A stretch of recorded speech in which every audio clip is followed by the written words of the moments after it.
Today I'm going to be talking about how healing works, how to change your life forever, which hopefully it's already started down that process.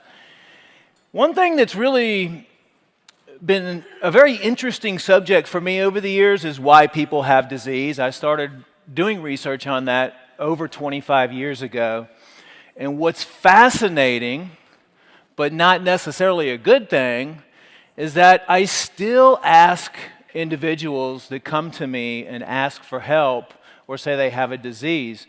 We did this back when we had our clinic 20 years ago. The first thing we would do is we would sit the individual patient down and say, "Can you explain to me why you have cancer?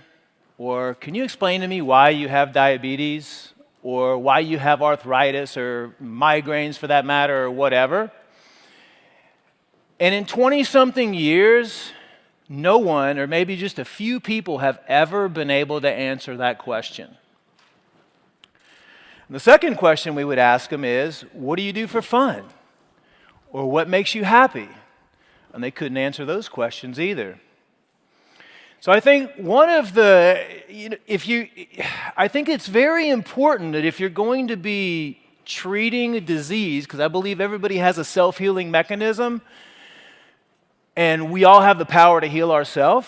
And for years and years, my main research is to find the easiest, simplest ways to reactivate the body's self-healing mechanism. And I think one of those ways starts with education, because we would explain, first of all, why they have the disease that they have. And once you understand why you have the disease or why you have the condition, it's a lot easier for your body's self-healing mechanism to eliminate it, because something kicks in your brain. So we're also going to talk about how the healing process actually works, because that's another question I ask people. So you might be taking supplements or juicing or doing all this stuff, but do you know exactly how the healing process is taking place inside your body? So the why and the how are very important, which I'm going to go over some of that today. How does healing actually work? So everything is high vibration. Basically, the body is a magnet. It's an electromagnetic system. And every single thing that you do, you have positive or high vibrations, or you have negative or low vibrations. Because we're all vibrational beings. It's like you have hot, cold, you have fast cars, slow cars, you have bad doctors, you have naturopathic doctors, good doctors. Everything is the yin and the yang of life, right? There's always the positive and the negative to everything. That's how the world and the universe balances itself out. So if your vibration is low on a regular basis, you're going to attract low vibrational things, you're going to attract low vibrational people, you're going to have low vibrational emotions, you're going to have illness set in. And if your vibrations are high, of course, you're going to attract high vibrational things. You're going to have high vibrational emotions. You're going to be attracted to high vibrational events. And your health is going to be influenced, and it's going to be benefited. As Albert Einstein said, everything in life is vibration. I think he was a pretty smart guy. What actually lowers our healing vibrations? I was saying earlier, all these years of research looking at the self-healing mechanism and trying to determine the root cause of disease, we look at all of the different compounds, which a lot of you know about now. So what we identified is every single day everything you do, actually, the environment in which you live in, are going to be creating either positive healing vibrations or negative unhealing vibrations or sickness vibrations. So what we found lowers your vibrations the most is you're going to have either clean, pure air to breathe, which would be positive, or you're going to have negative, toxic air to breathe. So toxic air, you're going to have clean food to eat, live food to eat, or you're going to have bad food to eat, which foods that are going to lower your vibration. And then beverages, anything that's man-made or synthetic is going to lower your healing vibrations. We also found that any type of parasites, which in my opinion is running rampant right now, and those are sucking the energy and reducing your self-healing mechanism. And a parasite could be anything from a worm, a fungus, a mold, yeast, mycoplasms, you name it. But these are just organisms that are living off of you and stealing your nutrition. Heavy metals are going to lower your vibrational frequency. Electromagnetic radiation, prescription medications, even supplements. A lot of times you have all these negative influencing synthetic vitamins and minerals, anything you buy usually from a drugstore, from a grocery store. I mean, supplements can be damaging and lower your vibrations just like any other toxin can. And then you have like traumas, if you've gotten in car accidents, emotional trauma. The media is one of the things out there that's purposely set up to keep everybody's vibrational frequency low. Because what does it do? It creates fear. It's fear-mongering. And how many times have you seen actual positive things on any type of media? We looked at all of those and realized that in today's society, because of the American diet, sad American diet, and everything else, that most people are walking around with blocked elimination routes. They're not drinking enough water, so they're not peeing enough. They're not going to eating the proper foods, so they're not defecating enough. I mean, some people are having 1 to 2 bowel movements a week. They're not exercising enough, so they're not breathing and respirating and sweating the toxins out. So guess what happens? It all starts building up inside your body. And it starts reducing your self-healing mechanism, and it starts creating and lowering your body's frequency level to the point where you start getting symptoms, and then symptoms end up turning into the disease. The last thing on here is very important because we've become a society that's on purpose, detoxification, cleansing, fasting, all of the ways that you eliminate all these chemicals and toxins from your body is not taught to anybody. And it's not taught by the allopathic medicine doctors either. I mean, the good thing about all the doctors here and all the speakers here is that, there's so many different ways to raise your vibrational frequencies, and they're all, whatever they're doing, it can work. There's not necessarily one specific way. So how do you raise your healing vibrations? See, this is the most important part right here. I mean, in simplicity, you just do more things that raise your vibrations than you do that lower your vibrations. But like I was talking about earlier, out of all these years, the one thing that I've found that's missing is people don't understand why they have disease to begin with. But once you teach them that, which basically we're going over right now, and teaching them how to be mindful, you just have to be mindful and conscious of yourself, because we're taught to have that mentality to look elsewhere for the solutions instead of look inside for the solutions. And another way that I love to raise your frequencies is through meditation, because meditation balances both hemispheres of your brain and it synchronizes your brain. Positive thoughts will automatically raise your vibration by 10 megahertz. So this is why it's so important to do cleansing. And this is a system that we've modified over the years, over 20 years.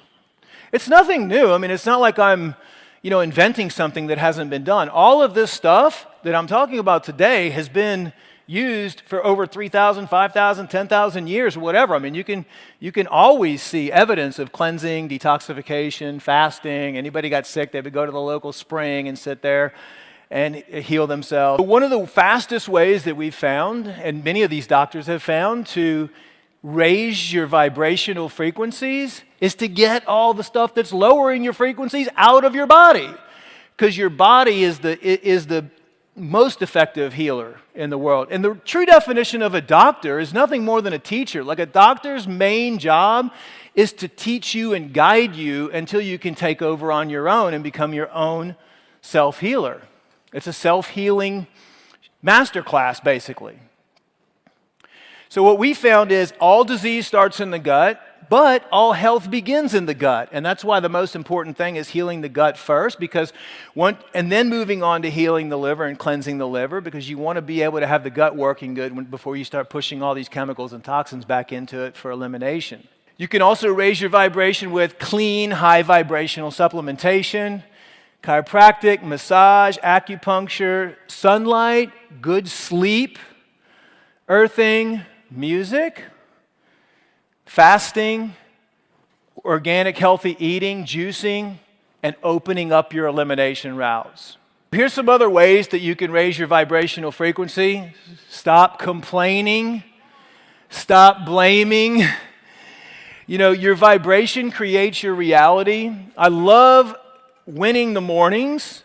Mornings can be so important to raise your vibrational frequency. But in order to win the mornings, and I'm talking about getting up in the morning and not grabbing your cell phone, going into meditation for 30 minutes or an hour, then doing 30 minutes of some personal development work, then doing some spiritual work, spending time with yourself, being mindful for the first 30, 45 minutes of every single day.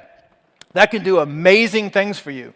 But in order to win the mornings, you have to win the evenings. And that means not staying up late watching Netflix and going to bed at like 1 o'clock in the morning, but actually getting some sleep.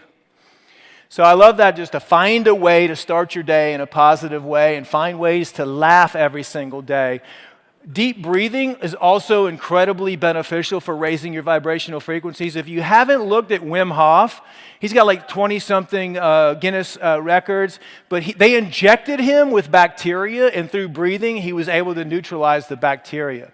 But there's one other thing I'd like to talk about, and that's the highest vibrations possible. So, when you start looking at how to increase your vibrations, and you start asking yourself, okay, is there something else? Is there something else? And the pineal gland, I've studied a lot with the pineal gland because that's your third eye, okay? That's bathed in highly charged cerebrospinal fluid, highly charged, and has more blood flow per cubic volume than any other organ, and it's a tiny little thing. It's the gland with the highest concentration of energy in the body. And actually, it has a little crystal inside of it. You can see the videos during autopsies where they've done studies, and the monks or the masters that have lived in the Himalayas or whatever, they have their crystal in their pineal gland is a lot larger than somebody who, let's say, is an atheist. But what we've seen happen since probably the 1930s, 1940s, is the introduction of compounds that will calcify your pineal gland. And those are the halogens: fluoride, chlorine, bromine. It's everywhere. What the Germans and the Russians did in the POW camps, they found out about this because it lowers your aggression. It makes you calm, almost like a zombie. There's only one thing that I know that will eliminate that, and that's iodine. And pretty much every single person is deficient in iodine. Iodine is used for every single reaction in the body. It's used to help balance your hormones. It's an extremely effective antimicrobial. Iodine and selenium work great together for thyroid, but also work incredibly well for cancer and all disease. Iodine's been known to detoxify heavy metals. And recently, anecdotally, we're getting reports that iodine is helping reduce the symptoms of EMF exposure. So if you really want to increase your vibrations, detoxify your pineal gland, decalcify your pineal gland, pay attention and don't consume any of the fluoride, bromine, chlorine, and then start meditating. Meditation is amazing. It's probably one of my favorite things. If you notice, the things that raise, you can raise your vibrational frequencies. This is it. Like, everything is in simplicity, right? So how much does it cost to water fast, or $1.99 a day for a gallon of distilled water? How much does sunlight cost? Nothing. How much does nature cost to go out in nature? Nothing. How much does meditation cost? Nothing. You can pretty much conquer all of those things at once. And it really doesn't even cost that much money. All you're doing is just paying attention and being mindful of yourself. So if you want to experience high vibrations, you have to create high vibrations. And every journey starts with a first step. You really just have to break it down to be in the present moment at all times. That's kind of how I do it. Even though I slip from time to time, I still need to catch myself. But just being conscious and aware of what you're doing and in the environment in which you're living. So I ask everybody, what habits can they change right now? What habits can they change today to increase your vibrations tomorrow?